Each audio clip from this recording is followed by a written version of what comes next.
Bienvenue sur Sophia Science, la chaîne YouTube qui répond à toutes vos questions sur le monde de la science, notamment la science, les mystères, les extraterrestres. Le contenu de la vidéo d'aujourd'hui est: Voici ce qui arrive réellement quand une femme prend de la testostérone. Imagine un instant que nous parlions ensemble d'un sujet qui surprend souvent beaucoup de gens.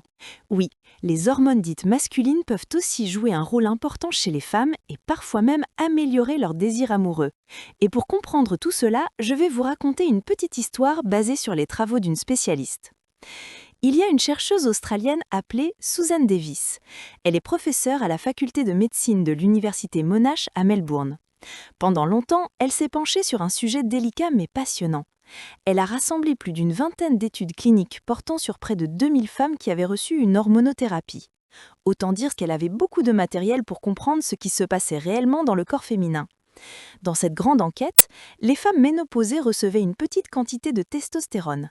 La testostérone, on la surnomme parfois l'hormone masculine. Mais il faut bien comprendre qu'elle existe aussi naturellement dans le corps des femmes, même si c'est en plus petite quantité. On pourrait dire que c'est comme une épice dans une recette. Il en faut juste un peu, mais ce peu peut vraiment changer le goût général. Selon les études, ces femmes recevaient une dose très faible de testostérone et pourtant, les résultats étaient étonnants. Beaucoup d'entre elles ont vu leur désir revenir, comme si quelqu'un avait rallumé une lumière qui s'était doucement éteinte avec le temps. Mais ce n'est pas tout.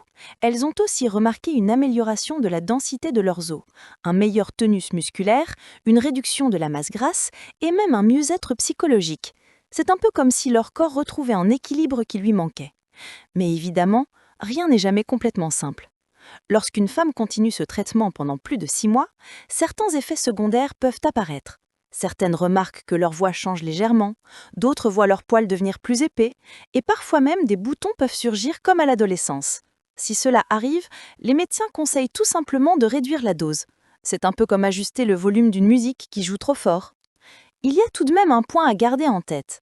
La testostérone peut augmenter la libido chez les femmes, oui, mais elle peut aussi faire baisser ce que l'on appelle le bon cholestérol, celui qui protège le cœur. Autrement dit, ce traitement peut apporter du mieux, mais il doit toujours être surveillé avec prudence. Et puis pour ceux qui se posent la question, oui, il existe aussi des hormones féminines dans certains aliments, comme le fromage. Mais rassurez-vous, ce ne sont que de toutes petites quantités, rien de comparable avec un véritable traitement hormonal. Finalement, cette histoire nous montre quelque chose d'essentiel. Les hormones sont comme des messagers dans notre corps, de petits chefs d'orchestre, et même lorsqu'elles semblent appartenir à un sexe ou à un autre, elles participent en réalité à une symphonie beaucoup plus complexe et subtile. Comprendre cette symphonie, c'est aussi mieux comprendre notre propre corps. laissez vos questions dans les commentaires ci-dessous et Sophia Science fera de son mieux pour y répondre. Merci d'avoir regardé et à la prochaine!